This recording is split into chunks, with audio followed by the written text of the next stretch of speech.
अहोई अष्टमी माता की जय माता दी, हर हर महादेव। आज इस वीडियो में अहोई अष्टमी पूजा की सरल विधि जानेंगे।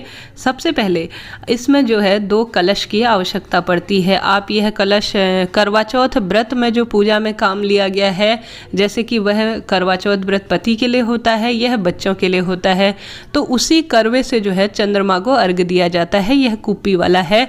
इसे मैंने आपने पहले देखा होगा तांबे का था, अब मैंने इसे कलर कर लिया है, तो यह इस तरह का हो गया है। दूसरा जो है यहीं पर रखा जाता है। इससे जो है अपने बच्चे के ऊपर जल के छींटे दिए जाते हैं या स्नान कराया जाता है। साथ ही सबसे पहले आप सभी इस तरह से स्वास्तिक बना लीजिए या अष्टदल कमल बना लीजिए, या आपको जो रंगोली आती है जहाँ पर आपका पूजा का स्थल है वहाँ पर इस तरह से आप बना सकते हैं। इसके साथ ही ऐसे स्थान पर बनाइएगा जहाँ पर आप लक्ष्मी पूजन करें। ऐसा कहा जाता है कुछ क्षेत्रों में, अपनी अपनी मान्यता है कि यह चौकी तब तक नहीं उठाई जाती है जब तक जिस स्थान पर आप लक्ष्मी पूजा करेंगे ठीक उसी स्थान पर आप जो है अहोई माता का पूजन करेंगे। अर्थात इस अहोई माता की जो चौकी है वह लक्ष्मी पूजा तक नहीं हटाई जाती। तो इस तरह से सामग्री आप देख लीजिए, विस्तार से भी मैं आप सभी को जरूर पूजा सामग्री की वीडियो दूंगी। अब दोनों कलशों में फूल डाल लीजिए या चावल या अक्षत ये चीज़ें डाल दीजिए। कलदार रुपया भी डाल सकते हैं। यह चंद्रमा को अर्घ देने के लिए होगा। कई बार सवाल आता है। दूसरा जो है यहीं पर स्थापित कर दिया जाएगा। इससे जो है अपने बच्चे को स्नान करा दिया जाता है दिवाली के समय में, और साथ ही दूसरे दिन भी कई लोग जो है अपने बच्चे को स्नान कराते हैं। कहा जाता है यह बच्चे के लिए व्रत है, माता रानी का यह आशीर्वाद है, इससे दुख बीमारियां दूर होती हैं। जैसे कि यह व्रत जो है संतान प्राप्ति, संतान की निरोगी काया के लिए किया जाता है। इस तरह से दोनों करवों में, दोनों मटकों में, दोनों कलश में सातिया काट लेंगे, दोनों में स्वास्तिक बना लेंगे। मैंने भी दोनों में स्वास्तिक बना लिया है। इसके अंदर आप रुपया डालें, जल भर लीजिए पूरे कंठ तक, इस तरह से रख लीजिए, अलग अलग रख सकते हैं। ठीक है, चाहे तो मिट्टी का ला सकते हैं, दोनों एक मिट्टी का लाते हैं, कई लोग एक जो है सामान्य रखते हैं। सबकी अपनी अपनी मान्यता है। इसके साथ ही वो मोतियों की माला जो चांदी की बनी होती है, आपने देखा होगा कई लोग अलग अलग क्षेत्रों में करते हैं, तो वह ला सकते हैं।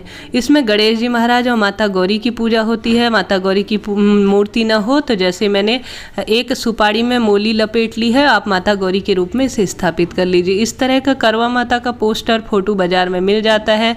सबसे पहले जैसे मैंने जल के छींटे दिए, अपने ऊपर भी दे दीजिए। गणेश जी महाराज, माता गौरी और माता अहोई के भी ऊपर दे दीजिए। सभी पूजा पाठ में सबसे पहले दीपक लगाया जाता है, जैसे मैंने लगाया है। चावल का आसन देते हुए सभी चीज़ों में, बाजार से लाई हुई चीज़ों में जल के छींटे दे देंगे। अब गणेश जी महाराज को चंदन लगा देंगे, अक्षत लगा देंगे, माता गौरी को रोली लगा देंगे, और दीपक लगा रखा है उसमें भी थोड़ा सा रोली चंदन के छींटे डाल देंगे। गणेश जी महाराज को सुपारी अर्पित कर दीजिए। आपसे संभव हो तो दुर्वा मिल जाए तो बहुत अच्छी बात है, वह भी आप समर्पित कर दीजिए। इसके साथ ही अहोई माता के जितने भी पोस्टर में, मूर्ति में देवी देवता बने हुए हैं अहोई माता के साथ साथ वह भी जो है आप सभी को रोली चंदन इत्यादि लगा लेना होगा। वस्त्र रूपी कलावा गणेश जी महाराज को समर्पित कर देंगे और उसी का अंश माता गौरी को भी समर्पित कर देंगे। इसके साथ ही माता अहोई को भी वस्त्र रूपी कलावा समर्पित कर देंगे। इसके साथ ही चुन्नी समर्पित करना चाहें तो आप चुन्नी समर्पित कर सकते हैं, या फूल माला लाना चाहें तो फूल माला ला सकते हैं। अपनी अपनी इच्छा है, अपनी अपनी व्यवस्था है, जैसे संभव हो उस तरह से कर सकते हैं। इस तरह से जो है एक पीला पाटा बिछा लीजिए, कोई कपड़ा बिछा लीजिए उसके ऊपर, और यह पूजा कर लीजिए। साथ ही पुष्प समर्पित कर देने हैं। आपने देखा होगा चांदी की अहोई माता बनवाई जाती है, वह पहनी जाती है। आपके अगर ऐसा रिवाज है तो आप भी इसे पूजा के समय पर यहाँ पर रखकर जो है पूजा के बाद, कथा सुनने के बाद धारण कर लीजिए। हमारे में उस माला को नहीं पहना जाता, सामान्य व्रत किया जाता है और निर्जल यह व्रत होता है, बिना पानी के इस व्रत को किया जाता है। चंद्रमा को कई लोग अर्घ देकर करते हैं, कई लोग जो है तारों को अर्घ देकर इस पूजा को, व्रत को खोलते हैं शाम को। को। अब इस दिन दूध भात का भोग लगाया जाता है। पुआ पूड़ी जो आपसे बन पाए, जो पकवान मिठाई, पुआ पूड़ी और साथ ही दूध भात का भोग लगाना शुभ माना जाता है। मौसमी फल या कोई जो आपके घर पर उपलब्ध हो वह भी जो है गणेश जी महाराज, माता जो अहोई माता है उनको समर्पित कीजिए। बताशे इत्यादि जो मिठाई ला पाए हैं वह समर्पित कर दिए। जो भी नहीं ला पाए उस सभी की चीज़ों की क्षतिपूर्ति के लिए यह सामग्री समर्पित कर दी है दक्षिणा के रूप में। इस दिन सासू माँ के लिए यह साड़ी जाती है। सासू माँ को एक नेक दिया जाता है। आप चाहें सासू माँ नहीं है तो ससुर जी को भी दे सकते हैं, क्योंकि सासू माँ को कहा जाता है हमारे में कि करवा चौथ के दिन दिया है तो आज अहोई अष्टमी के दिन उनको पैंट शर्ट दे देते हैं, तो उनको भी पैंट शर्ट दे देते हैं। सामान्य तौर पर नेक के रूप में साड़ी दी जाती है।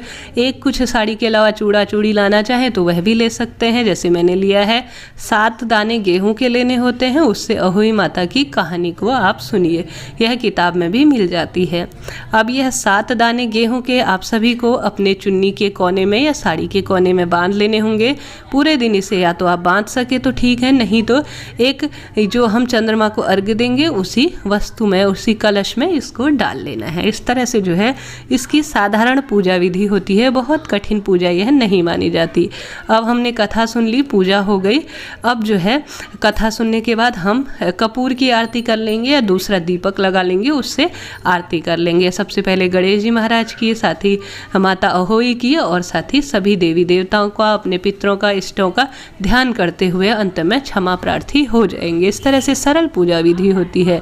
इस व्रत को करने से जो संतान जिनके नहीं होती उन्हें संतान की प्राप्ति होती है, और संतान की लंबी उम्र के लिए जिनके है वह व्रत करती हैं। घर में सुख, सौभाग्य, धन संपदा से जो है इस व्रत को करने से वृद्धि होती है। इस तरह से सरल इसकी पूजा विधि होती है जो मैंने आप सभी को बताने का प्रयास किया। फिर भी मन में कोई सवाल हो, और इसके साथ ही कह दूं अलग अलग क्षेत्रों में इसकी पूजा बदलती रहती है। आप अपने घर परिवार में जैसा चलन चलता आ रहा है, बड़े बूढ़ों की राय लेते हुए अपने व्रत को संपन्न करें। माता रानी आपके बच्चों की हमेशा रक्षा करे। जय माता दी।